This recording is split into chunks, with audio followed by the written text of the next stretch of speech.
Cozy games. Cozy games are getting more popular by the day, it seems, with there now being subgenres of cozy games. One of my favorite types of cozy games are farming sims, with Stardew Valley being one of the best games ever made in my opinion. They used to feel quite a bit more niche, but in the same way that Harvest Moon inspired Stardew Valley seems to have inspired a genre-wide expansion of games, and some of them are truly incredible. The issue here is that there are a lot, and I mean a lot, of Stardew Valley inspired games, and with so many options it can be almost impossible to know which ones you'd like and which ones would be a waste of your time and potentially money. So I decided to absolutely annihilate my personal backlog, sink myself further into debt, and put the time in to find the good ones. I forced myself to spend exactly 2 hours in 20 different cozy farming games to find the best ones. 20 cozy farming games, 40 hours. A bunch of this sound effect. This is my story. A few things I want to quickly address before we get into the games. First, I want to make it clear that I understand that these games are much bigger than their first 2 hours, so I want you to understand that in no way am I here to make any objective criticisms of these games as a whole. Stardew Valley opens up into what can feel like an entirely new game several times throughout a playthrough, and I expect most of these games do as well. So what I'm really here to do is simply give my thoughts on how good I think the game's initial hook is, and hopefully give you a big enough glimpse into these games to narrow down your options, so that you can hopefully find something you'd actually like to play long term with a little less trial and error and waiting on Steam refunds to clear on your part. It was also impossible for me to rank these games like I usually do because I love so many of them so much, so for this video I will instead be reviewing them in the order in which I played them. So let me know in the comments how you feel about this format versus the ranking format. There's only one game in the whole video I don't really recommend, and I tried to get as many different vibes and styles in here as I could while staying true to the genre, so we should certainly be able to find something for you to play. I played quite a few of these live over at twitch.tv/JGigs and will continue to do that for videos in the future. So if you're interested in coming over and hanging out and seeing more of the behind the scenes of sorts for the games I play for these videos, we'd love to have you. One last thing, you're going to notice that for many of these games my playtime is well over 2 hours, and again that's because I'm a big fan of the genre and over the years I've played several of them. But for this video, I started from the beginning and played for 2 hours and limited my initial review to those 2 hours. All that being said, let's do this. We'll kick it off with Traveler's Rest, and I really like this game a lot. This is definitely a game I could see myself sinking a ton of time into.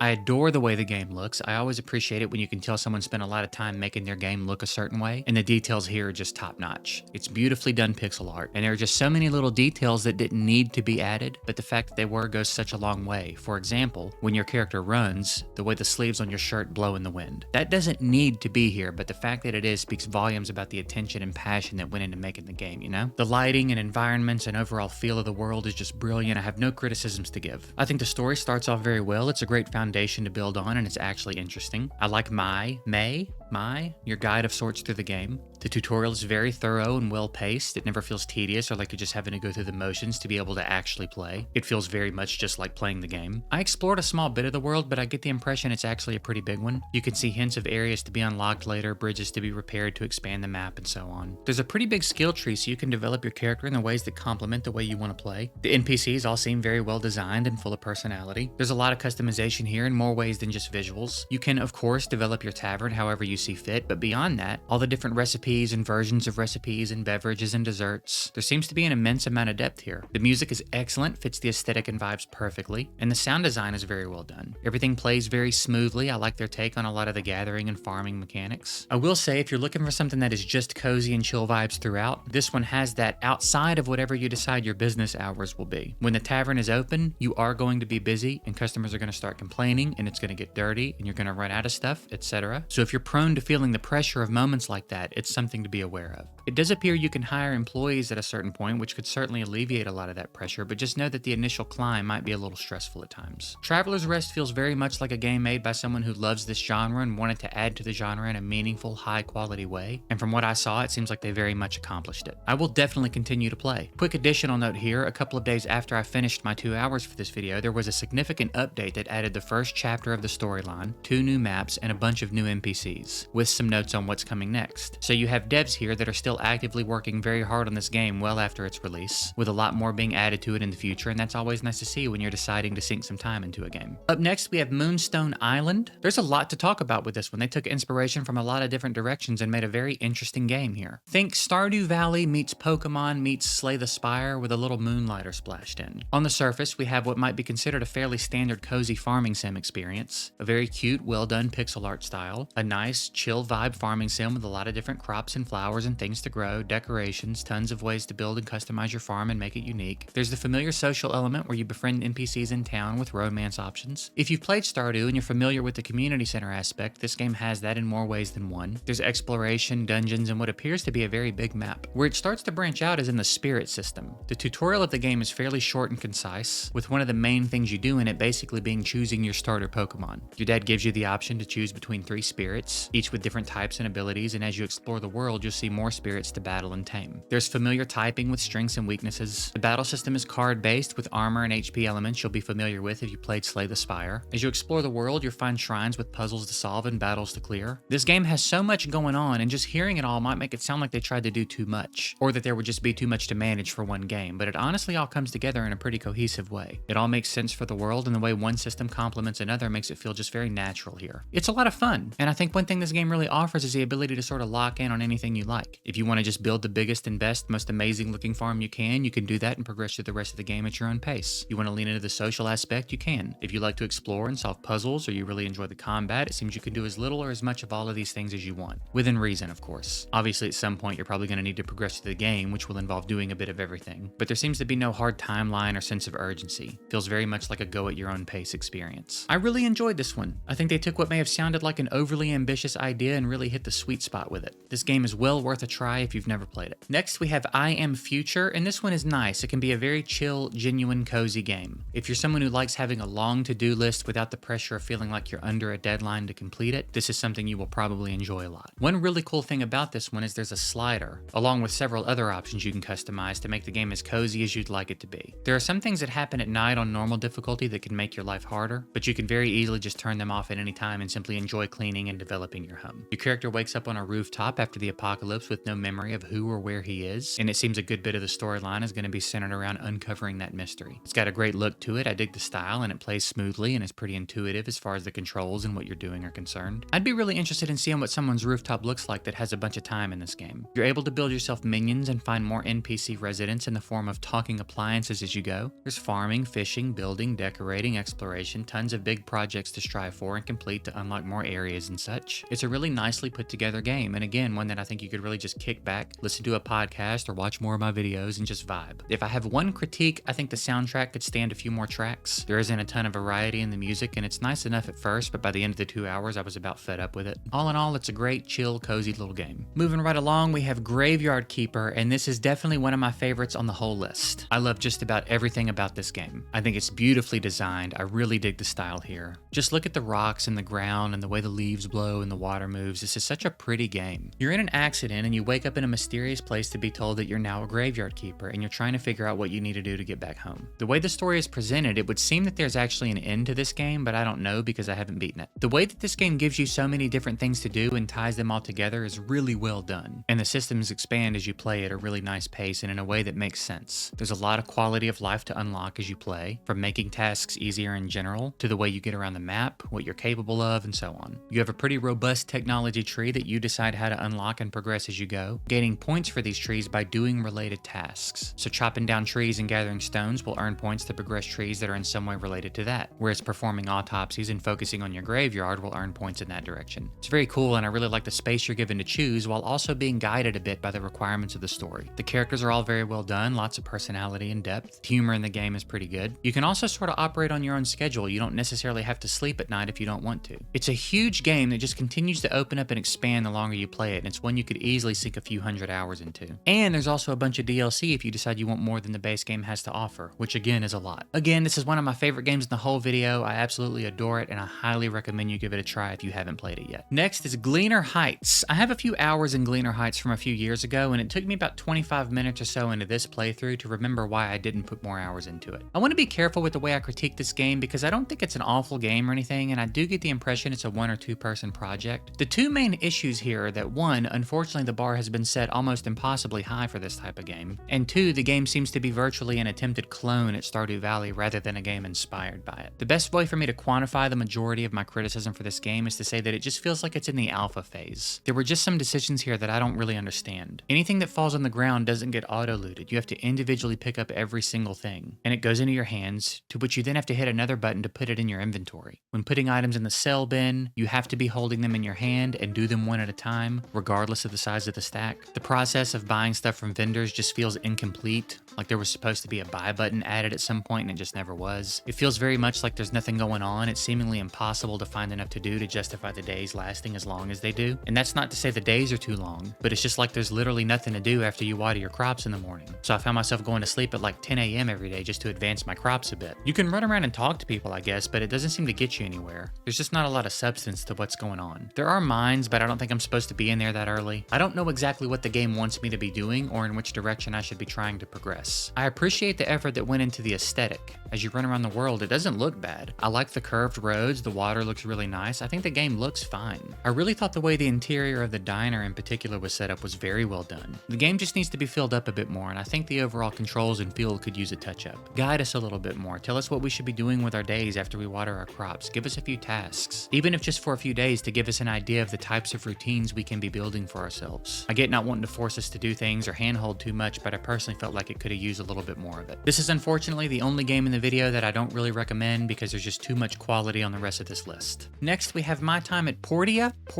I don't really know which one is correct because NPCs in the game say it both ways, but it's what some people at the time it came out saw as an answer to years of I want Stardew Valley but 3D. If that is something you want, stay tuned. We're talking about a game a little bit later that is that, but my time at Portia stands out in enough ways that I think we can just talk about it as its own game altogether. That's not to say there aren't some clear similarities here. You move to a new town to take over your dad's workshop to restore it and do your best to help the town meet its needs. One of the first big jobs you get is even repairing a bridge. It plays really well, the controls all make sense, and everything is pretty intuitive. You can get really deep with customization as you get further into the game as your area expands. Lots of different furniture and items to place that give you different buffs, which I think is pretty cool. Townspeople are all fun and interesting and diverse, and this game is actually voice acted if you're into that. Most of the voice acting is pretty good too. Ah, good to see you again.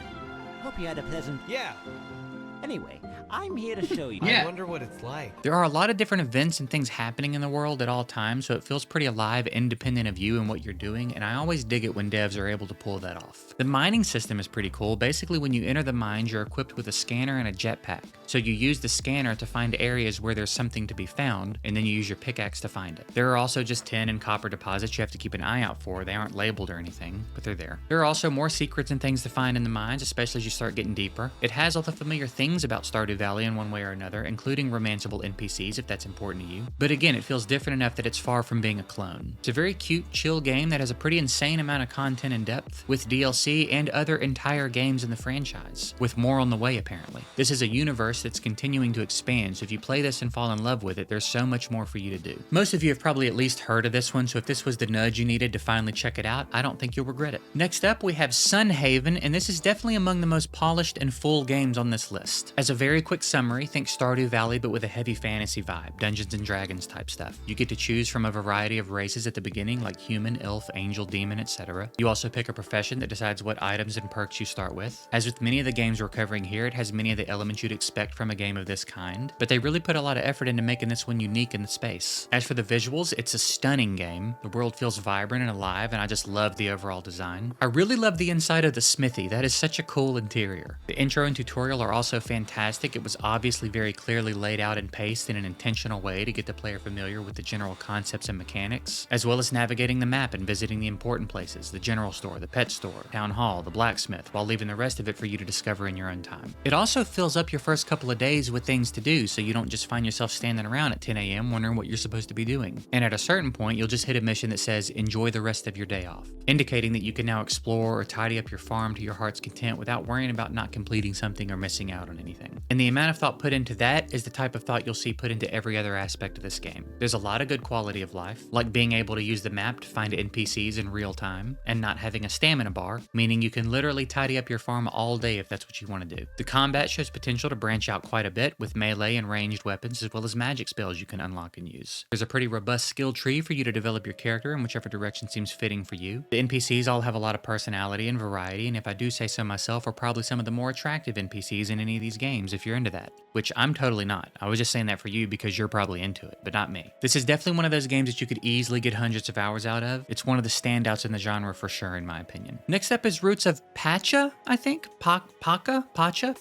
I don't really know, but it's a farming sim set in the Stone Age and it's really cute. This game is just oozing with charm and you'll very quickly pick up on the care and attention that went into it. It's got a really cool aesthetic and the details are really nice. Even just the simple stuff like the sign from the village to the forest is just some trees painted on a rock pointing to the forest. The game is full of little things like that. Sometimes NPCs are playing instruments around the campfire, and when you get close to them, that instrument is added to the music track that's already playing. They all dance around and it's all just really cute. It's also a really fun game. There's farming and fishing and crafting and animal taming for the purposes of having farm animals as well as pets. There are mines and exploration and puzzles and mini games, just a lot going on here. There was an issue a while back that resulted in it being taken off Steam for a while, but it seems to be back up now, so I'm including it on the list. Hopefully everything is still good to go with this game. There's something about games based in the Stone Age that always really do something for me, and this game takes the idea and implements it so well and makes it work with this genre. It plays very nicely. The way they've streamlined accessing your tools and different items you'll be using on a regular basis is really well done. The social elements all seem to be here and the characters are all fantastic. The world feels very much alive, and one cool thing is that it's not solely up to you to contribute to the progress of the village. Your village has a score of sorts that can only go up, and you can impact it by putting things in what is effectively the sell bin from Stardew Valley, but the rest of the village also has an impact on the score. So it really feels like you're all working together to reach new thresholds that allow you to research and unlock new technologies. It's a cool system, and I think it's neat how such a subtle tweak like that can make it feel like the burden isn't exclusively on you to make progress that benefits everyone. All in all, it's a really cute, very fun, seemingly very big game that had a lot of cool spins on the familiar elements for the genre, and I think anyone that tries it will probably enjoy it a lot. Moving along, we have another one of my personal favorites in Spirit Tea. I just really love this little game. I played it when it first came out in 2023 and I really liked it then,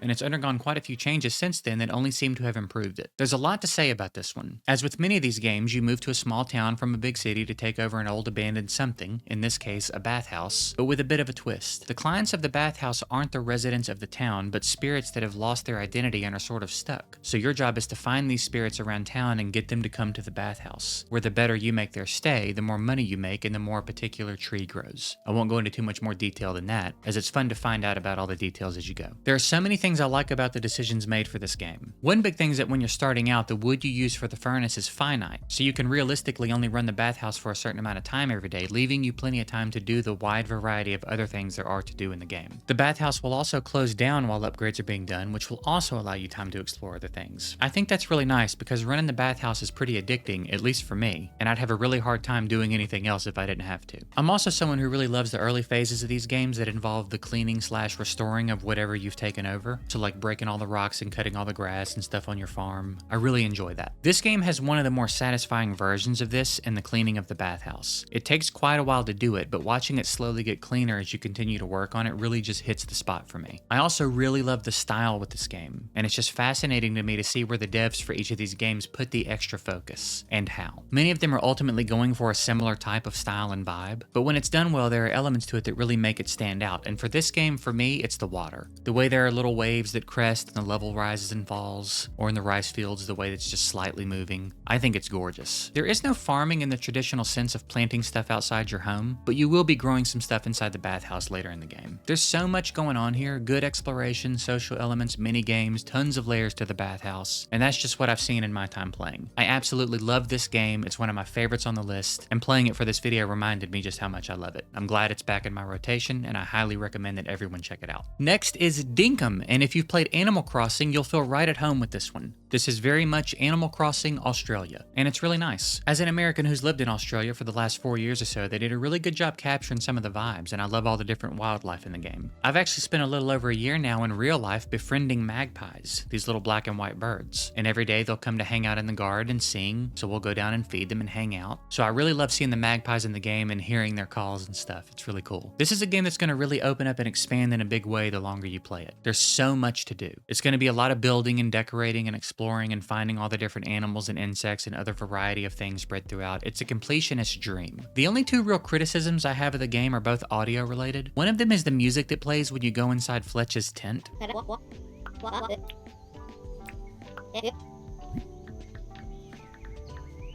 There's a dissonance to it that I kept describing during the stream over at twitch.tv/JGigs for anyone that wants to come hang out while I play games for these videos, as making me feel like at any moment Dinkum was going to turn into a horror game. Like I was going to turn around and see Fletch doing that weird, creepy, big-eyed, bigger than normal smile as her face starts melting off her skull or something. It's just such a weird, unsettling choice for the music considering how good the rest of the music fits. The other thing is the sound that plays when the experience you gain for your skills is being distributed.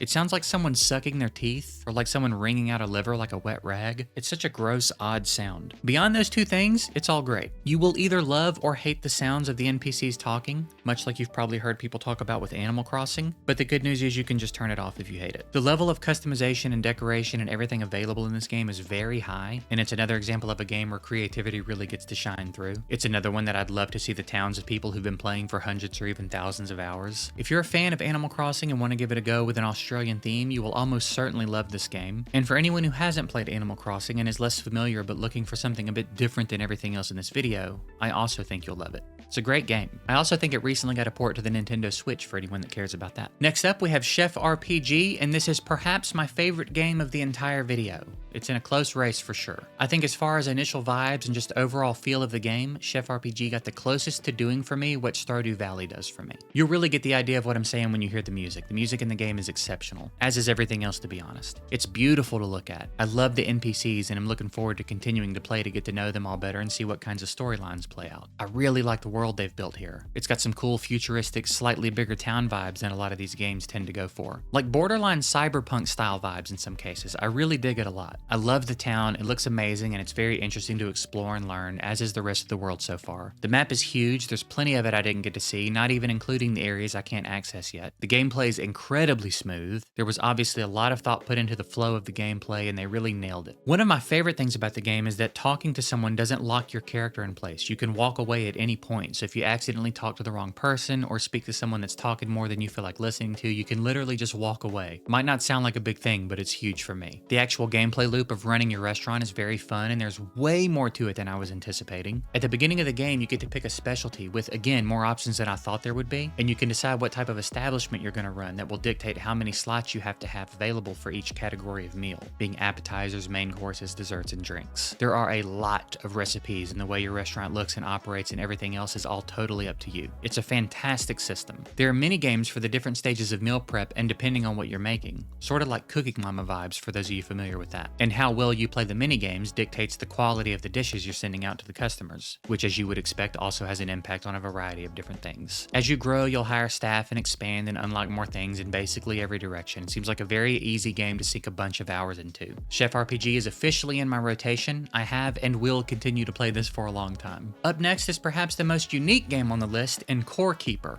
This is an excellent game and one that stands out from the others on this list in quite a few substantial ways. The really cool thing about this game is that it pretty much just drops you in with no real guidance or tutorial, which is so fitting for the way the story introduces the game. That being said, it's very easy to figure out how the game plays, and despite the lack of handholding, you have a pretty clear idea of what you should be doing. You'll spawn in this room with roots all over the place and these mysterious sort of statues that you can interact with but can't really do anything else about. You'll very quickly realize the roots are your source of wood, and that wood can be used to craft your initial set of tools, and from there, at least in the sense of your basic tools, progression is fairly standard. You'll find copper, start making things out of copper, and then start finding the next thing, and so on. The lack of guidance is also really nice because you aren't left feeling like you should be doing something more pertinent to a particular quest. So you can really just go hard at whatever you feel most compelled to go hard at. You like farming? Make as big of a farm as you can stand. Want to have animals? Go find them. You like fighting? There's plenty of that to do. You like exploring? The map seemingly never ends. You can really play this game however you want to play it, and the more you uncover as you play, the more you'll just naturally have a desire to start progressing in all the different areas. You might encounter some enemies that make you understand the importance of better weapons and armor and getting better, or uncover new technologies that make farming and animal husbandry more interesting, and so on. I actually played this game back in 2022 before it was officially released, and I loved it then, and it's gone through a pretty substantial amount of development since then. It is a brilliant little game. Several people in my community have put put quite a bit of time into it. Every single person I've ever spoken to about this game that has played it absolutely loves it, and I'm no exception. I speak to myself a lot. Again, there's not another game in this video quite like this one, so if you're looking for something a little different than you've played before, Core Keeper is honestly a must play. Moving along, we have Lynn's Island. This is also a fairly unique little game, especially as it relates to the rest of the games in the video. It is also perhaps the least cozy. It has enough of the familiar elements to still belong in my opinion, but it offers a very different experience than anything else here. I did put a few hours into this game a while back, although I'd forgotten what I'd name my world until I loaded it back up. Okay, can I start over? Because I have a little bit of time in this game.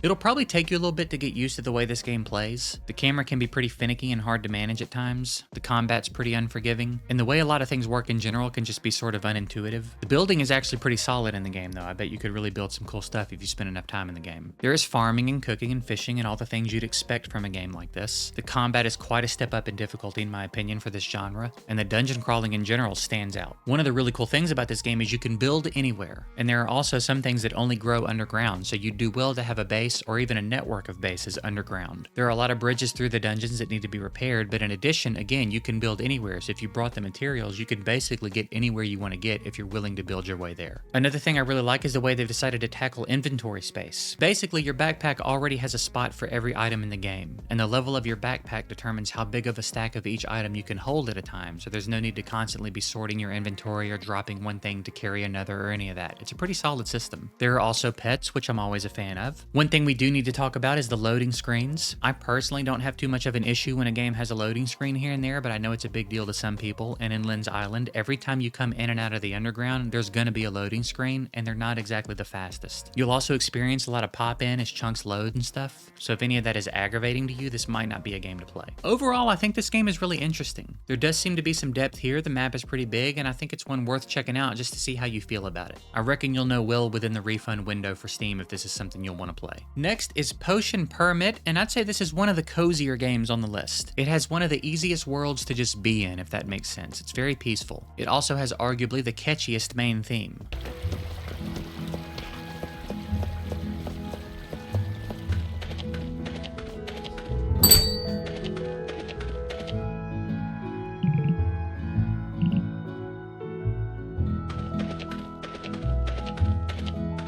I walked around for days humming this one after playing it. Potion Permit does not have traditional farming, but it just fits in with the genre so well I decided to include it. It'll feel very recognizable to you if you're familiar with these games. But it did a great job of feeling like its own unique thing. It eases you in very nicely, giving you time to get familiar with each new element to the gameplay before stacking anything else on you, so it never really felt overwhelming or confusing. You're a chemist sent from the capital to this little town to try and take care of the residents when they fall ill, but the town as a whole is not really a big fan of the capital and therefore not a big fan of you. There's an incident that keeps getting vaguely referred to with the last chemist that was there. So part of what you're doing is trying to build up a reputation so the townspeople like and trust you more, with the primary method of this being making them better when they're sick. You do this by making potions for whatever ailments they've been afflicted with, and all the ingredients for the potions can be found in the region surrounding town. I really like the mini game for making potions. If you like puzzle games, you'll enjoy this a lot. There are a few layers to it, but it's basically making pieces fit in spots available to you with the resources you have available. Each resource being a different shape and amount of blocks, as well as having an element attached to it. For some recipes, you won't be able to use one or more of the elements, so as you progress, the potions will get a little trickier to make. After you've made a potion a certain amount of times, you unlock the recipe, which I'm assuming means you no longer have to keep playing the minigame to make it. I think it's a really cool, unique little system. The town is really nicely designed and laid out. It's a lovely little place to explore. The NPCs are also great, and it does have a social element present, so as you get to know them all, there may be some storylines and things to explore there. There's an arcade in town that actually has a few games you can play, and they're not bad. I always appreciate when the town arcade actually has playable games. Also, if you listen closely in the arcade, you'll hear some familiar sounds. I won't spoil it, but I think you'll get a kick out of it if you decide to go check it out. This one is a really nice play, and I've seen some people mention that it actually has an ending, so it's a game you can finish, although I'm not sure how long that would take. And I imagine in a game like this, that would vary heavily from person to person anyway. If you're looking for a relaxing, cozy little game that despite not having farming is still a very familiar experience to the genre, I see no reason you wouldn't enjoy this game. Next is another one you've probably heard of. It's Palia. Palia takes familiar aspects mechanics of quite a few different games and puts them together in an MMO, and it works really nicely. It's much of what you'd expect to see in a game like this with a little Breath of the Wild thrown in. I know MMOs can be intimidating for some people, but I think Paleo is so approachable and really good to sort of dip your toes in. It's a very easy game to just load in and play and ignore the other people playing the game. And your home is sort of in its own dimension, so unless you invite someone there, they can't be there. The building is really good, lots of customization and room to expand. You can play this game for a very long time without running out of things to do, as MMOs tend to have a way of continuing to get bigger as you play them. But again, not in a way that should necessarily feel intimidating to you. It's a very welcoming game. It does a great job of introducing you to all the mechanics and systems and makes it pretty clear early on that you're free to specialize in whatever you like, or do a little bit of everything if that's more your vibe. It's a great looking game. There's some solid quality of life. The world is big with a lot to see and do and explore. There are temples to find with puzzles to solve and clear. For my Stardew Valley players, there's a version of the community center here, so for anyone that likes to collect things, there's more than enough here to keep you busy for a long time. I know a few people have put quite a bit of time into this game and are still really enjoying themselves. And you'll reap all the benefits of MMOs in the sense that the devs are active, there will be events going on and special events for holidays and things like that. If you're interested in a seamless multiplayer experience in the farming sim genre, you've got a fantastic one here. And if you aren't interested in multiplayer, it's still very easy to treat this like a single player game and still get a ton of mileage out of it. Moving along, we have Littlewood. This one is really cute. It's a neat concept too. The game begins immediately after your character successfully defeats what would have been the final boss in most other video games.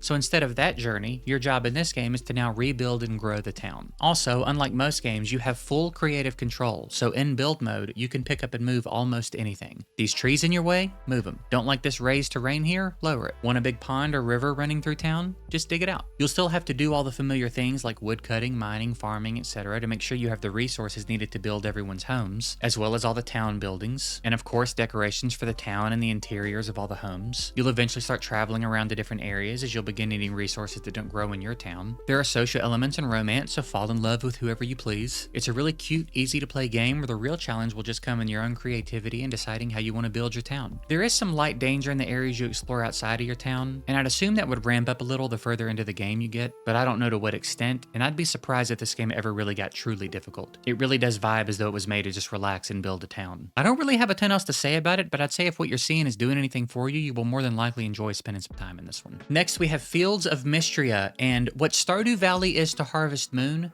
Fields of Mystria seems to have set out to be to Stardew Valley, and it's doing it better than any other game has in my opinion. It almost feels like it could just be a heavily modded version of Stardew Valley, and that's in no way meant to be a criticism. I have no problem with someone closely following the blueprint of a successful game that inspired them, as long as there was some obvious effort to innovate and try to give your game its own fingerprint, and I think they absolutely did that here. It's clear these devs were big fans of Stardew Valley, but had some ideas on things that they think could have been better, and you'll see that through the many quality of life implementations, the exceptionally wide variety of character customization items there are to unlock as you play, and the overall flow of gameplay. It's a gorgeous little game, with what has started out as a very interesting and well-paced story in the sense that it feeds you enough to be interested and curious about, without overdoing it or dumping too much on you. I can say in just my 2 hours, there are at least 3 things that I'm dying to learn more about, which is undoubtedly going to result in me playing more. All of the townspeople are very interesting and diverse. They all have their distinct styles and personalities, and the town itself feels very active and alive, independent of you. One really cool thing is the Friday night tavern hang, where everyone in town gets together in the tavern and plays Dungeons and Dragons or cards or gossips and drinks. And it really just feels like the type of small town hang you'd expect here. The implementation of the skill tree is very nice. You have quite a bit more customization over the development of your character and much sooner. I'd say if you've been playing Stardew Valley for a while and have been looking for a familiar experience but with an entirely new world to get immersed in, there's really no better option than this game. And even if you haven't played Stardew Valley, this is a brilliant, very well made game with a very active and growing community, as well as active and engaged devs. It certainly seems to have a long future ahead of it, and in addition to already being a standout, it's very well on its way to becoming a staple in the genre. It's one I think everyone should check out for sure. Moving along, we have Coral Island, and you remember earlier when I said we'd get to the 3D Stardew Valley? We're here, but this one was an interesting ride. My initial impressions of the game were not very positive. I didn't care for the default controls. There were some issues with the general gameplay I was not a fan of, like how when using the scythe, you get charged energy per item destroyed by the scythe, when most games don't charge you energy at all for the scythe. I didn't like that I wasn't getting stones every time I broke a rock. Some of the animations I wasn't really into. At one point it kept telling me to open my journal, but what it really meant was my quest log. Open journal to claim reward.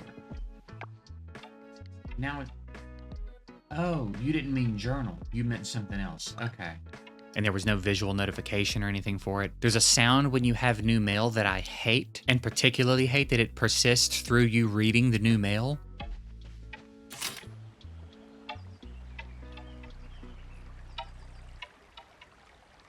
I was kind of bummed out because this was one of the games I was most looking forward to as I'd heard great things about it. It wasn't all bad, to be clear, in the beginning. The character creator is really good. I like that it lets you choose from a few different styles for your initial home. I really like the NPCs and how different and interesting everyone is. I think the town is beautiful. I also think it's a really good move to have NPCs be in different outfits every day, so it's like they're actual people living in actual life and not just characters to fill up a town. The game is very pretty in general, and I really like the way the town is laid out. You'll see as you run around, there's so much to learn and do and expand into as you play. Tons of mystery scattered around. By the end of the first hour, I was far beyond any negative feelings I was having about the game and thoroughly enjoying myself and very much interested in progressing and seeing what more this game has to offer. Coral Island probably has the cutest animals of any game I played for the video. I like all the different locations. The interiors are really nicely decorated and designed. I love the museum and that the more that you donate, the more it fills up with all the different sections representing what you've donated. I especially liked that for the insects, there's a big terrarium in the center where they live, rather than being killed and pinned to a display. The game rolls itself out at a pretty nice pace, with the intro being fairly familiar if you played other games like this. Plant your beginner crops, gather some wood and stone, and go meet all the townspeople. This is very much a 3D Stardew Valley experience in a different universe, with some pretty innovative ideas the further into the game you get. If you haven't checked this one out yet, I definitely think it's worth trying out. Just be ready to give yourself a little time to adjust how different it's going to feel if you have any experience with other games like this. Coral Island ended up being one of my favorites on the list by the end of the 2 hours, and I will definitely keep it in my rotation moving forward, and could even see it being one I play pretty long term. Up next, we have Kinseed, and this game impressed me in just about every way I think a game can impress me. I'd say this is definitely the sleeper game of the video. I was aware of Kinseed, and have seen the news of the huge update it recently received, but I didn't know much about it and didn't really have any expectations one way or another coming in. I'll start by saying this is probably some of the prettiest pixel art I've ever seen in my life. This game is absolutely stunning. I'll also say that Kinseed, more than any other game on this list perhaps, gives me the impression that I've just barely scratched the surface of everything this game has to offer. I don't even know if I fully know how to explain why I feel that way, but I just get the impression that I'm still very much in the prologue of this game after 2 hours. I have a feeling there is a lot going on here. It takes place in sort of a fairy tale universe, and the world feels very whimsical and magical. I think they nailed it here with the vibes and the aesthetic and everything. The music is excellent, very fitting, and there's plenty of it. You will notice very quickly just how much thought went into every little detail here. There's no doubt this game was a labor of love. Someone was trying to make the absolute best game they could here, and it shows. There are a lot of really interesting spins on familiar mechanics. One example I'll give is that there's another layer to gifting items to NPCs, as you're able to inflict status effects of sorts onto them with the things that you give them. So one way of utilizing this would be to give an item to someone to lower their barter stat, so that you can get better prices. I imagine there are countless ways to utilize this as the game opens up. You'll also notice there are quite a few more details in these NPCs, with all of them having stats that are generally reserved for the player character. I feel like this gives them a whole new layer of individuality and makes them feel like other people that live in this world just like you, and also makes you feel like more a part of the world, I think. The world seems to be huge and just very deep. I dabbled in the mines a little bit, and I'm very interested to get further in there. All in all, I think this is shaping up to be a phenomenal game. I will absolutely sink some more time into this one, and if you're someone who does have a lot of time in this game, I would love to hear from you in the comments. Just try to avoid any spoilers for me. And here we have Grimshire. It's a brand new game, and man, it's so interesting. If you're coming in fairly blind like I was, you might think this is just another cozy farming sim with a cute animal theme. And while it is those things, it is not those things alone. This game is heavy. It has what is shaping up to be a very deep story, and it's not looking like it's designed to make you feel warm and fuzzy. They really wasted no time putting the grim in Grimshire if you're picking up what I'm putting down. Actually, put that back down. Why would you do that? I just put it down, obviously for a reason. Let's get this out of the way now. This game is in early access, and you can tell it's in early access. But that is in no way to say it's not still a great game, or that it's not oozing with potential. You can just sort of feel that the controls haven't been fully fleshed out, and there's still some things to be done. That being said, in my 2 hours, I experienced no bugs or anything like that. It was a fairly smooth experience. The NPCs and the dialogue and the story are all fantastic, and I really like the trend I'm noticing in these games where when the town or village is trying to accomplish something together, that's actually reflected in the day-to-day goings-on. For example, there's a task where we're all participating and gathering materials to build something, and there's a drop box for the materials, and everyone is contributing to it. A lot of these games are guilty of the, hey, let's all do this thing together, now you farmer, go do the thing, and that's fine and all, but this new thing of everyone participating really makes it easier to feel like you're part of something bigger, instead of the only one doing anything. It's got a really cool aesthetic, and again, while it's very cute and beautiful, there's almost like a filter over everything that really emphasizes the heaviness of what's going on around you.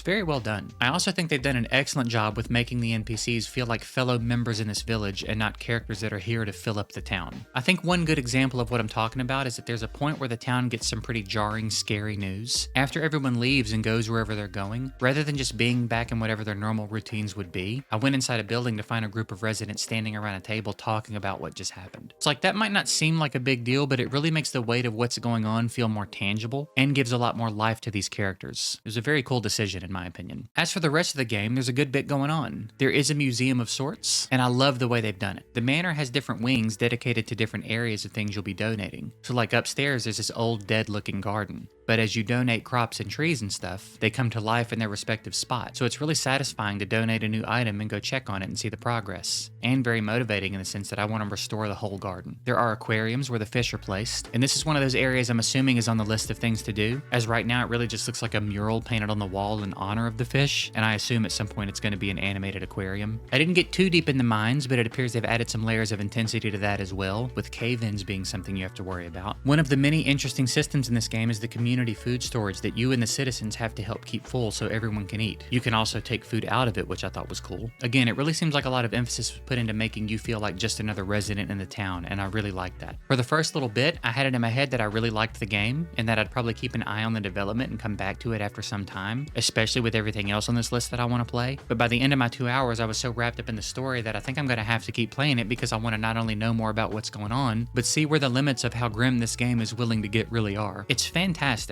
So if you're someone who loves the idea of these types of games but feels like they're generally too cheery and rainbow and butterflies for your taste, this game was made specifically for you. MMOs. God, I love MMOs. There's something about the environment of an MMO that's always been so appealing to me. There's a type of immersion that comes with being in a game with hundreds or even thousands of other players of different skill levels all sharing in the experience of that game's world that is just hard to find in any other type of game. One of the really cool things about the genre is just how many different types of MMOs there are. Whether you like combat and raids with big groups, or you simply like to wander around alone and cut down trees, or literally anything in between, there really is something for everybody here. With there being so many popular MMOs and so many different kinds, paired with the massive scale of most of them, it can be one of the more intimidating genres for newer players to get into. It's also possible that even seasoned MMO players have just never found the time to check out some they've been interested in. I know that's certainly the case for me, which is why I've been so excited about making this video. There have been so many MMOs on my list for years that I've wanted to play, but never have until today. I played 20 MMOs for 2 hours each to find the best ones. Let me say a couple of things before we get started, and for those of you actually watching this part of the video. First, thank you again for all the support lately. The channel's still growing like crazy, and that's just so cool. So huge shout out to everybody that is subscribing and showing up for the videos. I really appreciate it. Second, and this is my usual disclaimer, but I'm going to invite you to participate in it this time. I know that MMOs are high on the list of genres that need far more than 2 hours to have a full idea about what a game has to offer. As always though, I'm not here to review these games in full, but rather to see what kind of first impressions the game makes on me. How does it feel to play? What's the story like? How is the combat? What types of systems is it showing me? What are the overall vibes? And does it make me want to keep playing? I give this disclaimer in literally every one of my videos, but there are always a few people that skip the intro and then leave the same comment whining about how 2 hours isn't enough to review a game. So if you see anyone leaving that comment on this video, go ahead and let them know how goofy they look. It's actually kind of ironic how the same people that leave comments telling me I haven't played enough of a game to fully review it don't actually watch enough of my video to review it, but you know, welcome to the internet, I guess. One last thing, there's no World of Warcraft in this video because I've never really played it, and I want to make a whole video about my first time playing it sometime later this year. I will also get comments complaining about WoW not being in the video, so feel free to let them have it as well. All that being said, folks, let's get to the games. We'll kick things off with Bitcraft Online. They actually reached out to me to sponsor a video, and I said sure, we can do a 60 to 90 second integration where I'll tell my audience about the game and highlight the things about the game you think are important for them to know, yada yada yada. You've seen ads in YouTube videos, you know how it goes. They said, yeah, that's all well and good, but we actually want to be one of the games you review in your video. I told them we could certainly do that, but the game will be getting the same exact review it would get if they weren't paying me, to which they said, bring it on, bitch! Okay, they didn't actually call me a bitch, they've actually been very professional and nice to work with, but you get what I'm saying. They have confidence in their game, and if nothing else, you have to respect it. So to be very clear, if I haven't been already, this portion of the video is sponsored by, but in no way influenced by, Bitcraft Online. I actually played this for about 14 hours back when it first came out in June of 2025, and I really enjoyed it then, but apparently it's been updated quite a bit since release. I'll start with the style and aesthetic. I really like it. It seems to have some pretty heavy Studio Ghibli inspiration, particularly in the character design, and that's almost always a good thing. There are a lot of aspects of the gameplay to get into here, and I reckon we'll start with the professions as that's sort of what you'll be getting into initially. There are a lot of different professions here, and they all have quite a few layers to their skills and production chains. As you go through the process of making yourself some armor early on, you'll start to see what I'm talking about. For leather armor, you'll have to hunt, take your kills to a station to scan and prepare everything to be processed, cut and tan your leather, and then craft your different armor pieces, which will generally also require some other chain of processing as well. This is where you'll really start to understand the importance of the economy and start figuring out where you want to try to plug yourself in. It'll be much more efficient to specialize in something and purchase other materials than it will be to try to specialize in everything, because again, the game is a pretty slow-paced grind in those ways. It would also be a good idea if you're playing with a friend or two to specialize in things that complement one another. I actually have a hard time deciding what profession to lock into because I enjoy everything I've done so far, and it's really fun seeing just how much depth there is to each one as you dig in and make a little progress. The exploration is fun, and the map is insanely big. Another really cool thing here is that in addition to the town you see early on and other things already on the map, you'll start seeing player-built towns. You can actually acquire a deed to found your own town and start developing if you want, and other players will be able to visit it. You'll see player towns of all levels and sizes, and it's just a really cool thing to see civilization sort of growing and expanding the longer you play, and the different rates at which it happens. This is another element where your profession is important. You could search for towns that need someone of your profession to slot into their production, and different resources and items have different values in different regions. So it all just comes together in a really cool way where you get to feel the importance of what you're doing. Combat gets more interesting as you level up and start unlocking new skills and equipping better gear, and there are also boss fights. This is a very beginner-oriented one here with this giant crab, and it gives you a glimpse of things to come later. There are sailing mechanics with the opportunity to level up and grow into bigger boats as you progress there, and this would be a pretty fun thing to specialize in my opinion. One of the things you can do right away once you begin sailing is venture out and find these little lost shipments to loot. You can take them back to a sailing workstation to unpack them and find a wide variety of things, whether they be valuables to sell to swim, materials to upgrade and build better boats, or tons of other stuff. All of the familiar MMO things are here, like mounts, pets, cosmetics, etc., with the added element of the town and home building with all the customization that comes with that. They've also taken the prospecting skill and attached a holiday event to it where you can hunt down these gift boxes that will give you holiday-themed crafting materials for cosmetics for your house and town. This was pretty cool. You love to see active developers doing things that indicate they love their game and appreciate their players. There's also a big New Year's event on January 9th where they will actually be in the game connecting with players, dropping rewards, and doing a bunch of other stuff. This is footage from when they did the same thing for Halloween, so they regularly go big for holidays. It's pretty cool. I think this is a great MMO for players of any level of experience. It's easy enough to follow as a new player, and there's plenty of depth here for anyone that's been playing MMOs for a while, and a ton to grow into. It also won the Player's Choice Indie MMO of 2025 award, as well as the massively OP Best MMO Crafting award, and they did not tell me to tell you that.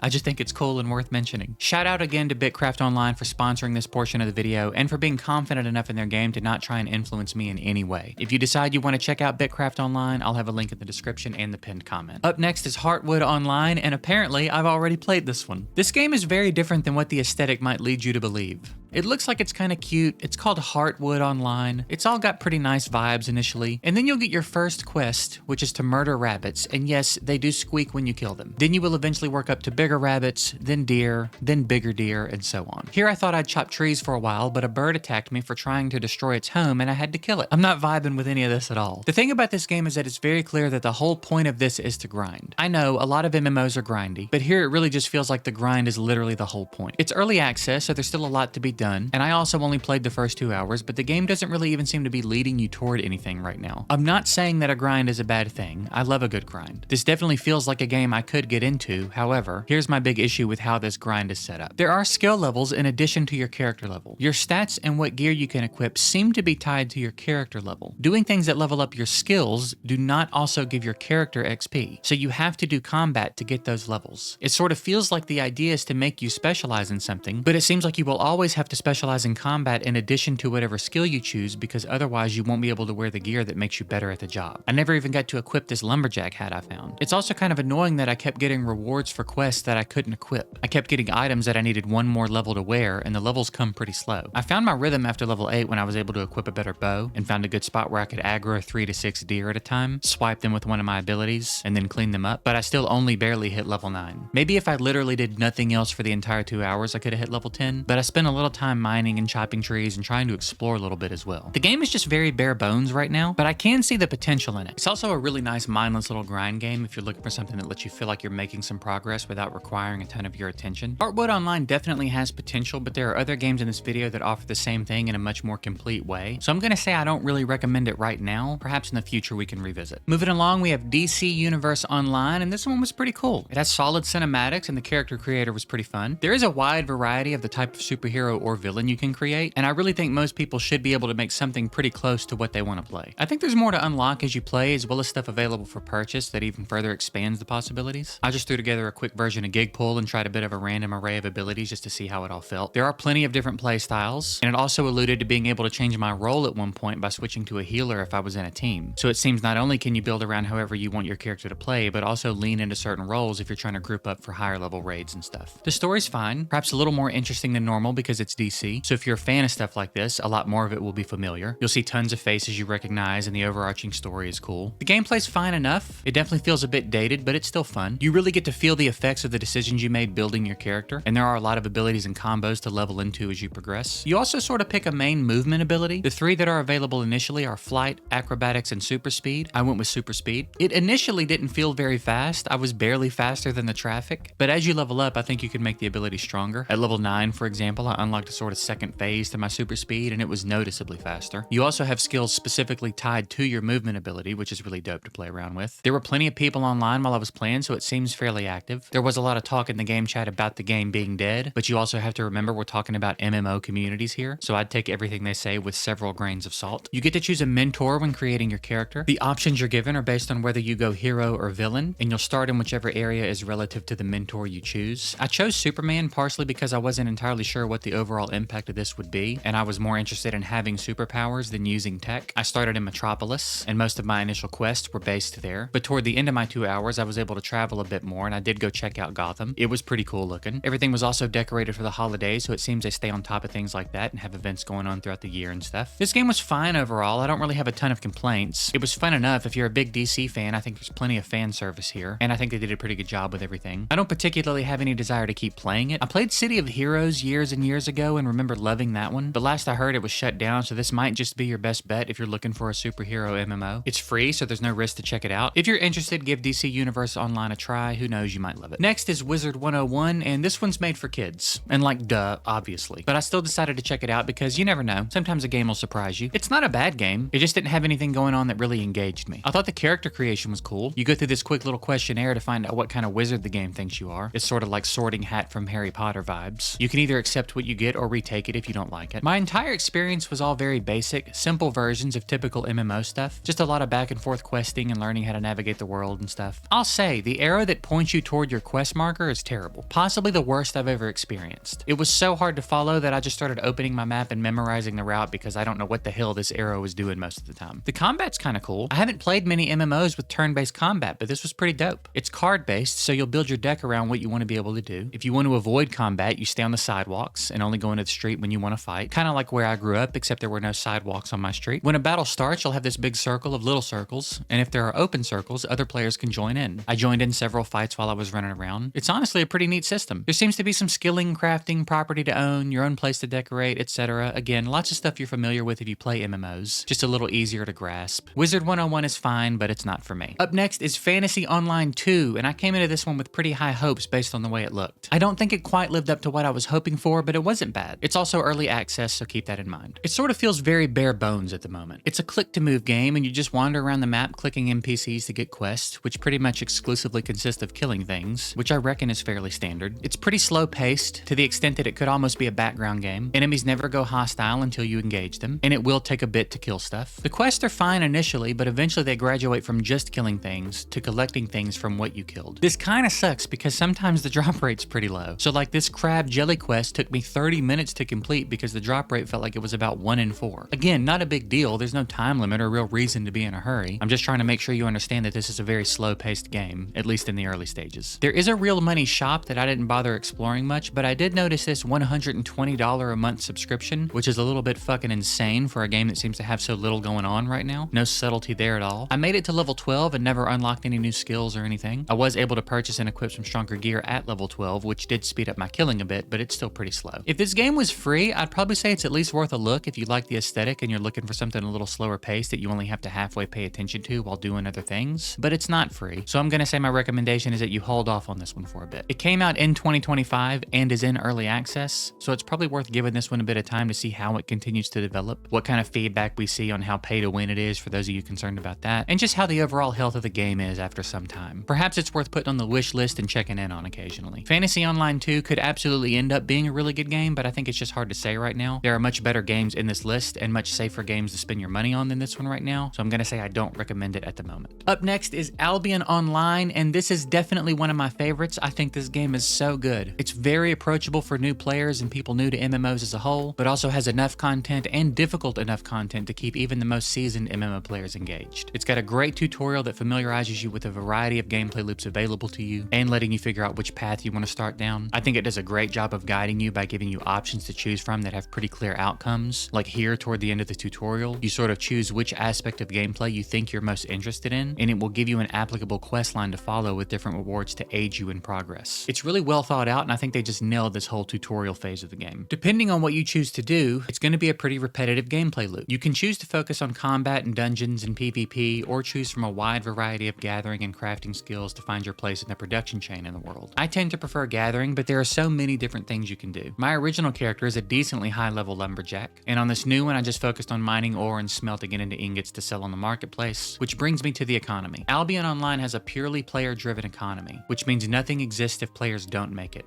Every tool, every piece of armor, every resource is a product of player activity. You could even specialize in breeding mounts if you wanted to. As you get stronger and begin to scale up, pretty much no matter what your specialty is, you will eventually have to start venturing into more dangerous zones to get higher tier resources. The early game zones are relatively safe, as you'll only occasionally run into random enemies. As you progress through the different zones, you'll have to start worrying a little bit more about other players, as some people's specialty is killing gatherers and stealing everything they've gathered. This is also where being in a guild will come in. Some guilds will have guards tag along with their gatherers to protect them. It's all really cool and interesting as it develops. The map is huge, the game is very active, there are so many different ways to play, and while there is a big cash shop with lots of things to purchase, you can very much thrive in this game free to play. You can also play across multiple devices very seamlessly, which can be very convenient. I used to play for a bit in bed every night on my phone. There really isn't anything I don't like about this game, and if you're an MMO player who hasn't played it yet, or someone who is new to MMOs and looking for a good one to try, I think Albion Online is a must play. Next is Raven Dawn. It's another free to play MMO that I really like a lot. I think they're doing so many cool things in this game. It has so much content and offers so many different ways to play. I think you'd be hard pressed to not enjoy yourself, but it does have a couple of issues we'll talk about. It's got a bit of an old school look and feel to it, but the systems are all very modern and have a lot of depth to them. There are several different classes to choose from when you make your character, and at certain points as you progress, you'll be able to choose another class to add to your build, and depending on which one you choose, sort of create an entirely new class with the combination. It's a really cool system, and just one example of the freedom you have as the player to sort of craft the experience you're looking for. I actually enjoy the combat here. It's fairly simple in the early stages, but engaging enough to be fun for me. My only gripe about it is that if you don't target an enemy, you can't hit them, and you won't auto-target anything that hits you or the next enemy once you've killed something, so you have to keep hitting tab or right-clicking who you want to target. Other than that, I like everything about the combat, and there are a lot of really cool abilities for any given build that you can really see the potential in for the later game. Some skills are clearly designed for being in a group and will really give you the opportunity to settle into your role within a group. There are also tons of different professions, all with their own intricacies and skills to level up, some of which complement others, and if you're willing to do it, you can sort of become someone of notoriety in your profession. If you wanted to try to be the best blacksmith in the land, it's something you could actually work toward, to the point that people would seek you out and the things you build specifically. It's a pretty cool system. There's also a reputation system of sorts, not only for how you treat other players, but also how you interact with NPCs, and this will have an impact on your game the longer you play. The voices in the game all seem to be AI, and I will just never understand why devs make that decision. In almost all cases in a video game, at least in my opinion, no voice acting at all seems like a better option than AI voices. Again, I'll just never get that. The tutorial's okay. Sometimes it will sort of lock up or just be really unclear about what it wants. The part where it teaches you about farming, for example, was an issue on both of my characters. I'm not sure what the intended way through it is, but it locks up when you try to plant the potatoes. So I had to actually back out and exit the tutorial interface and just do what it wanted me to do on my own. Sometimes the UI stacks on itself several times in the tutorials as well, which is kind of annoying. The game could definitely use some polish in a few areas like that, but overall I still think it's a really fun game. It's good from the start, but it's the kind of game that will periodically just surprise you with a cool new feature or system unlock that you didn't even realize was there. And after several hours, you're just super invested and it's really great. I know this aesthetic isn't for everyone, but if you like the way it looks, or even don't mind the way it looks, I definitely think Raven Dawn is an MMO worth a shot. It would not surprise me to have several people tell me in the comments they got hooked on this one. Moving on, we have Black Desert Online, and there is just so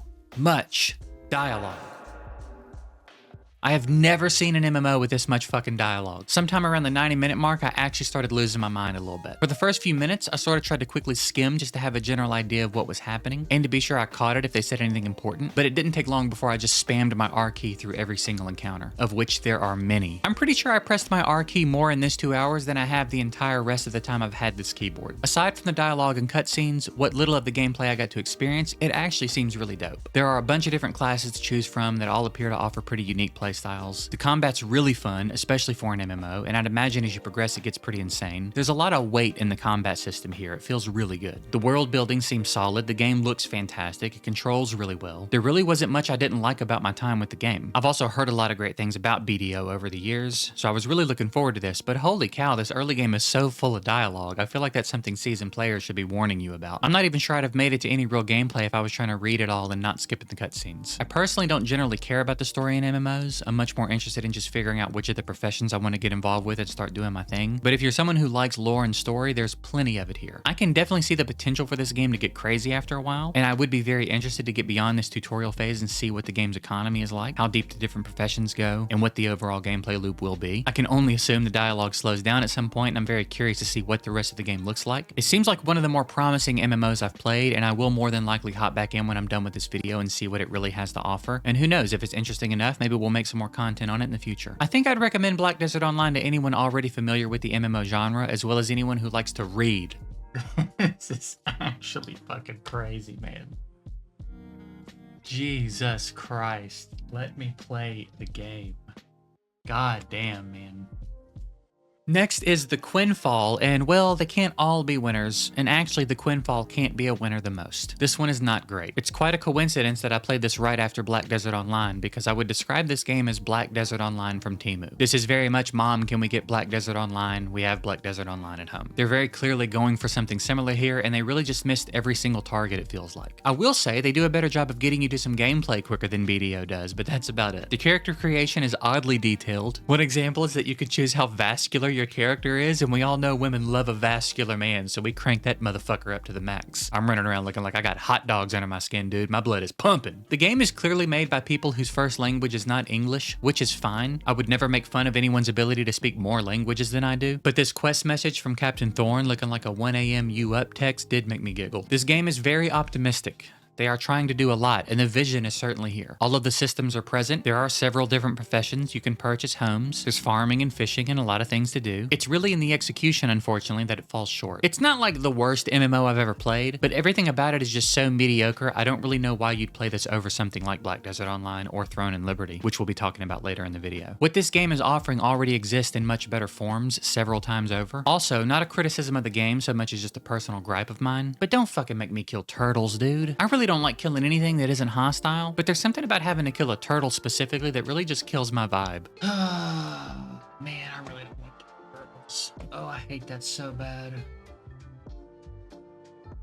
God, I hate that so fucking bad. Maybe it's because I lived in southern Georgia for a while in high school and saw a lot of turtles get hit by cars, which has really just stuck with me. Because like, hey, just don't do that, you fucking asshole. But I digress. The combat's pretty clunky. Actually, you know what? Never mind. I think I've made my point. Everything here is just very mediocre at best. Apply that to every system the game shows you in the first 2 hours, and that's basically my review. I don't recommend the Quinfall. Moving along, we have Once Human, and I actually put quite a few hours in this back when it first came out. Remembered being really impressed by it then, but I'd still say I forgot just how good this game is. This is a really solid MMO that offers a style of gameplay that I think is kind of hard to find in the genre, and they do a lot of it really well. It plays like an open world survivor game in many ways, and at times will also feel kind of like a battle royale in the way the map feels and how looting and exploration in general feel. There is also, and forgive me for using the medical term here, but a fucking shit ton of content in this game. It will offer much of what you're familiar with if you frequent MMOs, but in ways that again feel much more similar to the typical open world survival game. There are of course hunger and thirst mechanics, as well as a sanity mechanic you'll need to be mindful of depending on what you're doing and where and for how long. There's base building building, which honestly is pretty surprisingly good based on what I'd expect from an MMO. As you'd expect with the base building, there's plenty of gathering and crafting to do, and in some ways it'll be essential to your growth as you progress. The combat's great, the gunplay is extremely solid. Aside from the enemies in the world, there are a few different types of boss fights, all of which that I've experienced have been fantastic, and actually have a good variety of mechanics and things to make each one interesting.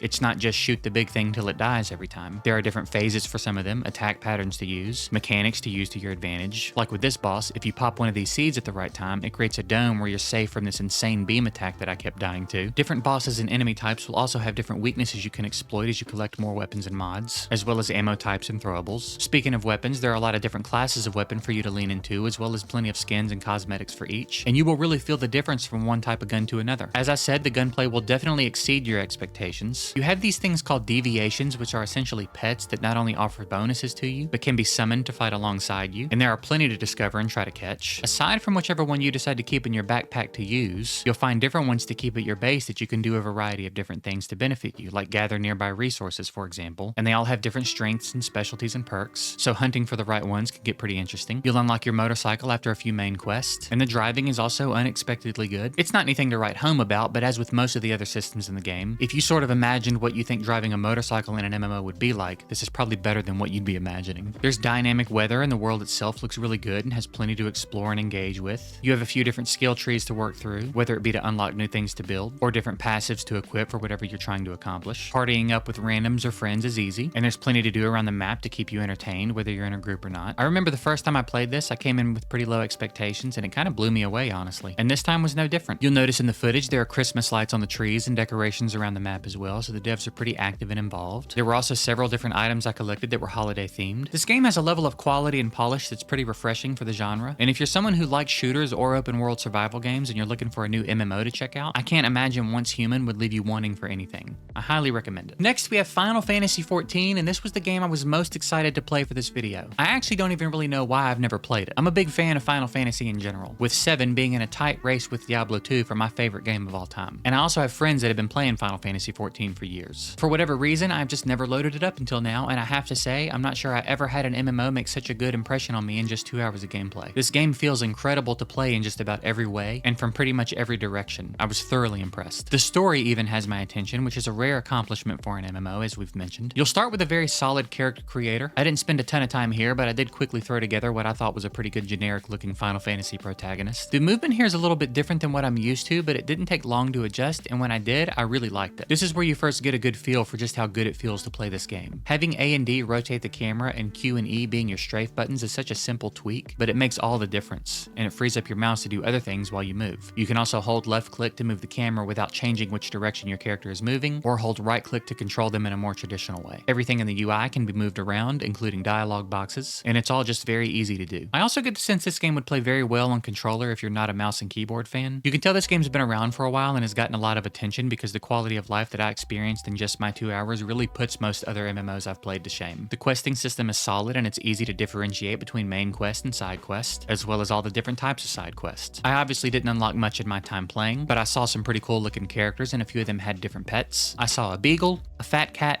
and a shark. I assume there are plenty more, and I'd imagine by now there are tons of cosmetics and things for your character as you grow. The world building here is really solid, and I really appreciated the details they included occasionally. At one point when the game was teaching me about fast travel, they explained to me that it would cost a little gil, which is not incredibly uncommon in MMOs, but they bothered to mention that the fee is so they can maintain the crystals and keep them operational. And that's such a small, honestly unnecessary detail, but I really like that they put it in. Sometimes little things like that can really make a world of difference. The game simultaneously feels familiar as a Final Fantasy fan, with the music really hitting the nostalgia center, and seeing chocobos and other familiar elements like that, while also managing to feel like a brand new game in a place I've never been, which was fun. The combat was pretty fun and engaging, and I'm very curious to see what it looks like later in the game when my character is further developed. I haven't had a game exceed my expectations like this in a while, and I came in already expecting it to be pretty good. When I consider what I'm looking for and how I like an MMO to feel, this is about as close to perfect as I've ever seen, so I will absolutely keep playing this one for a while. It's worth mentioning there's a monthly subscription to play the game, but there's also a free trial that you can get a ton of mileage out of, apparently. If you like MMOs and haven't played this yet, especially if you're a Final Fantasy fan, I think Final Fantasy XIV is a must-play. Highly recommend everyone give it a try. Moving on, we have StarCraft X, and this is another game that really impressed me. I've had my eye on it for over a year now, it seems, and never felt like I had the time to jump in, and now that I have, it did not disappoint. It's like a Tarkov-inspired MMO with a bit of a Minecraft-ish aesthetic, and it all really works nicely. I'll say right out of the gate, this game is far more polished than I think I expected it to be. It honestly plays more like a single-player game. It's so fluid and smooth, the movement feels great, the gunplay is superb, and there's just plenty going on here. The cutscenes and voice acting are all even really good. It's just great from what I've experienced so far. There's a very deep gun modding and customization system, and I'd assume over time you'd get a variety of cosmetics for your guns and character. The quests were interesting and engaging, and it's not always just go here and shoot stuff. Sometimes it's fetch quests, sometimes it's combat, sometimes it's getting info through dialogue options, and so on. I also can't stress enough just how good the gunplay is here. It was very clearly a priority to make sure it felt good, and it really does. The world map is huge, and there are plenty of events and points of interest to get distracted by as you play. It's almost like Fallout vibes in the sense that it's just so easy to get sidetracked wanting to explore something you see and ending up in a whole new quest line. I really didn't expect there to be this much PvE content and such a deep questing and side questing system. I bet this would be a blast to play with a friend or two, but honestly I had a blast playing by myself, so that probably just means the game is fun. I'm very interested in seeing what more it has to offer and what combat looks like further in, as well as what types of raids and different events there are to get into. The tutorial is excellent. You launch the game and it just begins immediately. It does a great job of getting you familiar with all the mechanics and stuff, as well as sort of introducing itself for the hardcore game it is. I died a couple of times in the tutorial thinking that there wouldn't really be much danger, but that quickly proved itself to be incorrect. After the tutorial, you pick which faction you want to be a part of. Stalkers are more PvE oriented, while bandits are more PvP oriented, with their main goal seeming to be to kill stalkers. I saw several players in my time playing, but never ended up in combat with any of them. I actually helped a couple and had a couple help me, so it doesn't seem like you're just going to get killed every time you encounter another player or anything like that. Perhaps later in the game, things get a little more intense. If there are any StarCraft players watching that want to let us know in the comments, that would be cool. All in all, I was truly shocked at the quality I felt in this game and just how fun it ended up being. This is absolutely going on my list of games to continue playing, and if you're interested in a high-quality first-person shooter MMO with some top-notch gunplay and tons of content, I don't reckon I've seen it done better than StarCraft X. Up next is Elder Scrolls Online, and this is such a good game. We are really on a streak right now of killer MMOs. I've lightly dabbled in this one in the past as well. One of these days I really want to dedicate a significant chunk of time to it. What's crazy about this game is I played it the day it came out back in 2014 on my Xbox One. I remember I had just moved to New York City and lived across from a GameStop. I was so excited about this because I was such a fan of Skyrim, and I remember hating this game when I played it then. It was so ugly, it played horribly, there just wasn't anything I liked about it, and it was so disappointing. Then a few years later, I hopped back in randomly, and it was a completely different game than I remembered it being, and it was just incredible, and just keeps getting better. If you're a fan of Skyrim or Oblivion and you haven't played Elder Scrolls Online, you really should. You'll be shocked at how much it feels like those games. It literally just feels like the Skyrim MMO. It looks amazing, it's among the better looking MMOs I've ever played, and it just feels incredible to play. There are plenty of ways to go in the character creation, plenty of different play styles to lean into, and tons of cosmetics and pets and all the things you'd expect to see in an MMO with such a well-known franchise. I'd even go as far as to say it feels better to play than Skyrim. Everything here just feels so sharp, the textures are quite a bit more polished, and it maintains all the little intricacies and details from the other games. You'll notice as you run through areas that each random little item can be picked up, most of the time totally unnecessary. The world design is really nice and there will be no shortage of other players. The combat feels great and responsive, and you will be very active during fights. Some MMOs will have you just sort of stand in place and not require much of you, and that's not at all the case here. There will be attacks to dodge and necessary movement and all of that. Again, it will feel very familiar if you've been a fan of Elder Scrolls games in the past. This will be another game with a crazy amount of content, which is probably not a surprise. There will be a lot to learn here, but it seems to roll everything out at a pretty nice pace so far, so it hasn't felt too overwhelming. I desperately want to push later into the game and get a better look at the big picture here. I bet it's so fun to group up and do big raids and events and other things like that. There really isn't a ton more to say here. If you're a fan of MMOs and haven't played Elder Scrolls Online, I think you're doing yourself a disservice. It's honestly one of the best looking and best overall MMOs on the market right now. Moving on, we have Star Wars: The Old Republic, and it's going to be important as you listen to this review to remember that I am not a fan of Star Wars. Like, I respect it for what it is, but I've just never been able to get into it. So imagine my surprise when the Star Wars MMO showed me, by far, the most engaging story I've ever seen in an MMO. It's hard enough to even get me to pay attention to the story in an MMO, let alone care, but I'm actually compelled to keep playing this game to see how this story continues. The voice acting is also really good. This has all of the familiar MMO stuff, but it's another one that feels very much like a single player experience as far as the quality of the game and the story and everything. It plays a lot like Final Fantasy XIV in many ways, at least at this stage, and it also has a monthly subscription for anyone interested. It is not mandatory to play the game, but you honestly get a ton of extra content and bonuses for the price. Another thing that's what's really cool here that I don't feel like I've seen much of before is that your choices seem to matter. I decided to go with the dark side when I made my character, as I thought it might be a nice change of pace from what I usually do, and the dark side has always just seemed more interesting to me anytime I have paid any attention to Star Wars. Throughout the story, I was given the opportunity several times through dialogue to kill characters that seemed like they were, at the very least, mildly important to what was going on. Your dialogue choices also have an impact on how aligned you are with either side, and it's just really fucking cool, man. I can't believe how much I cared about everything that was going on here. The combat's been really fun, the world looks amazing, and has been really good to explore. As I mentioned, the story is shockingly good for a number of reasons. There were mentions during my time playing of several other systems that I hadn't made it to yet. One of them I'm very interested in is companions. Apparently you can have a companion follow you around, and there are even friendship and romance mechanics. I was also told I'd be getting my own ship at some point, which is pretty exciting and makes me think there must be a whole different level to exploration and perhaps even ship combat. I think this is another no-brainer, honestly, especially if you're a Star Wars fan. This game seems ridiculously good, and I do want to make it clear, I have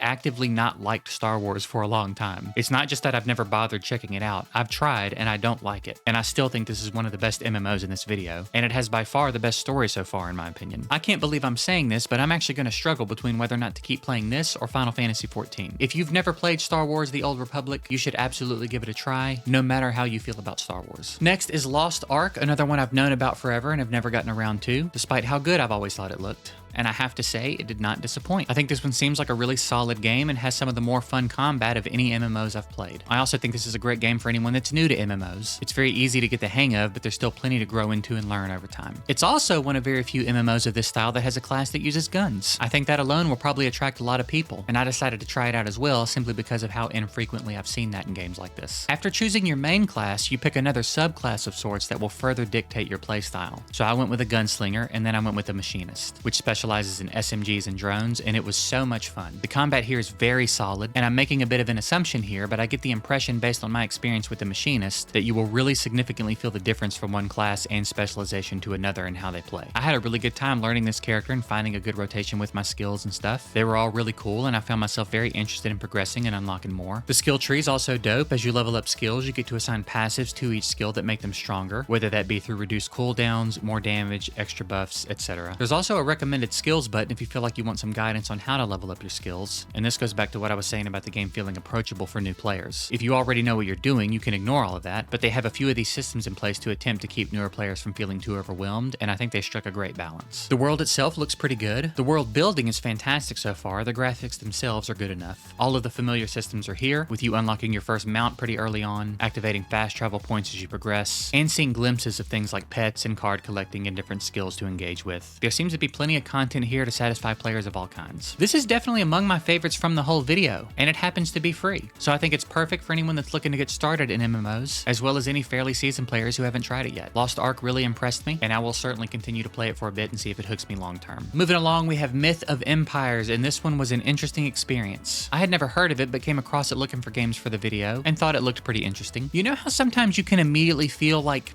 a lack of polish, I guess you'd call it, as soon as you load up a game? Like even in the main menu, you can just sort of feel it. That's present in this game, so I was very quickly just like, oh no, what have I done? It's also a little bit difficult to navigate your way into an actual game. I think this could be streamlined a bit more and made a bit more clear, but we eventually got it. This game doesn't feel like an MMO at all in the early stages. It plays like a fairly mediocre open world survival game. It has a great tutorial and line of quests that go on for a long time that are designed to have you progress through the tech tree and get familiar with different parts of the game, and as you work your way through them, they start holding your hand less and less. It's really not bad. And after you get used to the way it plays, the game's pretty fun. You will be doing a lot of gathering and hunting, as ropes and branches go quick and you don't get a ton at a time. There seems to be an insane amount of stuff going on here. As you look through the tech tree and different tabs in the menu, there are all these different specializations and abilities and things to work into that I'd imagine even the mid-game here feels like a completely different game. There are wild horses you can apparently tame. I saw a couple of mentions of warriors, which seem to be like villagers you can assign to do different tasks in your base to streamline some of the crafting and production chains. It started out kind of rough, but after about 15 or 20 minutes, this one really started growing on me. I am curious about what things look like later in the game, but not so much that I'm likely to play again, at least not for now. The backlog is just stuffed full of things I'm more interested in playing at the moment, so I might have to settle for looking up some stuff on YouTube to see what the game looks like later on. Myth of Empire surprised me a bit for sure though. I happened to catch this one on sale, which is what I'd recommend you do if this looks like something you want to check out. Next is Old School RuneScape, and this is one you've certainly heard of at this point. It's a staple in the industry, and regardless of how you feel feel about it is one of the GOATs for sure. If you've played it, you already know what's up, and if you haven't played it, it's probably because of the way it looks. But I assure you, if you'll just sidestep the skepticism for a few moments and give this game a try, it will do something for you. I have not personally put a ton of time into this game, but every time I've dabbled, I get aggressively hooked on it for a few days, and usually have to force myself to stop playing it so I can get back to being somewhat productive. I have several friends who've been playing this game for most of their life, and you probably know someone who has as well. You'll load into Tutorial Island and make your way through perhaps one of the best tutorials I've ever seen in an MMO. I think it does such a good job of just sort of scratching the surface on all the very basic things you need to know to get started. And then once you leave Tutorial Island and talk to Adventurer John, you begin on your adventure paths and other quests. One of the things that makes the early game guidance so cool here is that there are multiple ways to go with it. John will suggest adventurer paths, which basically give you one task at a time to go complete and then come back and check in with him to get some rewards. They're very simple things like leveling up a specific skill to level 5, and then switching to an adjacent skill and getting it to level 5, and then ranged, and then magic, and so on. If you need a break from that, or would rather get to some exploring sooner, you can select some quests from the starter section that are sort of tailor-made for where you're at right now. And the quests are actually really fun. Some MMOs can fall into the trap of every quest just being kill this amount of this thing, or go here and talk to this person, and then come back here and talk to me. But here the quests get pretty interesting and interactive. The first quest most people do is the cook's assistant, where you'll just go and gather some resources for him. You'll not only have to go get the items he needs, but stop on the way to get other items you'll need to get those items, as well as go through a bit of the production on one of the other ingredients. So the game is still sort of teaching you how things work and where in the world to go do these things when you want to do them. Then there's a quest like Ernest the Chicken, which was the second one I decided to do, and it's very interactive with puzzles to solve and exploring to do. It's all just very well done. There are tons of different skills for you to level, a ridiculous amount of quests and content and world to explore, and if you're someone who loves a good grind, that's really what this one's all about. It's a game you can play as actively or as passively as you like as well. Many people sort of treat it like an idle game even. I also personally do like the way this game looks. It will grow on you very quickly once you're playing it. I almost didn't include this one in the video just because it's such a juggernaut of the genre, but I also think it's a special case in that there are probably a ton of people who know about it but have never tried it, so I decided to include it in the hopes that maybe I'd sway a handful of people. I definitely think old school RuneScape is a game everyone should at least try, and if you do, make sure you do it through Rune Lite, as it offers tons of killer plugins that you can literally just toggle on or off that offer you a ton of quality of life, as well as things just like making the game look a little better visually. Next is Guild Wars 2, and this feels very much like the quintessential MMO experience, and I mean that in exclusively positive ways. I certainly can't speak for everyone, but when I just imagine an MMO, it's pretty much this game. It looks like I think it should look, it plays like I think it should play, it consists of the kinds of things I think it should consist of. It just very much feels like the foundational MMO. And you may want to ask, Gigs, I haven't played Guild Wars 1.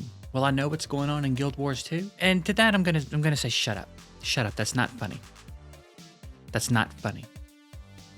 Hey, that's not fun. It feels really nice to play, it's got a really cool style to it. There are several different classes that offer wide varieties of ways to play. There are mounts and pets and just a ridiculous amount of content. If you asked 100 people what they thought the best MMO was from an objective standpoint, you'd hear Guild Wars 2 quite a bit. If I have one thing in my 2 hours to critique, I'd say at times it was a little harder to figure out what I was supposed to be doing than it has been in other games in this video. At a certain point very early on, the main quest just sort of stops happening for a minute, so I was progressing a different set of quests and sometimes they just seemed a little vague, but I ultimately figured it out. And it was never annoying enough to make me want to stop playing or anything. I unlocked a temporary mount, this raptor, that I get to keep for 10 hours of gameplay, which is pretty dope. I'd be interested in seeing how you actually acquire a permanent mount and what types of mounts there are and all that. The combat feels really solid and was fun. The quest had a decent enough variety to keep me busy without feeling like I was doing tedious tasks. The progression felt good and I regularly got new gear to upgrade into from quest rewards. All in all, it just feels like a very well thought out game with a lot of polish that offers all the things anyone would be looking for in an MMO. So if you haven't tried Guild Wars 2 yet, it's probably worth hopping on for a couple hours and seeing what it does for you. You may just find your new main game for a while with this one. Next is Throne and Liberty, and this is, in my opinion, the best looking MMO on the market. It's actually wild how pretty this game is and how solid it is from a graphical standpoint. You could put these cutscenes next to just about any AAA game and they'd hold up, and even outside of the cutscenes, the world and characters all just look incredible. It also has one of the more robust character creators you'll find in an MMO. There are also a lot of voice acted characters and the story is actually really good here. If you're someone who's wanting to dig into the story in your MMO, I think this will do it for you. It's also just a really fun game and they have a lot of cool things going on here. I actually put about 13 hours into this when it first came out, at least worldwide. It had been out in Korea for a while already. The combat is great, among the best of the games in the video, and the system for building your character, or maybe I should say deciding your class and playstyle, is pretty neat. You basically have a main weapon and a secondary weapon, and the way your character plays and what they'll be capable of depends very heavily on this choice. You'll start out with the most basic version of every weapon, so you're free to experiment and find a style that you would like without having to worry too much about wasting time or resources or anything like that. You'll notice a pretty significant difference from weapon to weapon in the way your character plays too,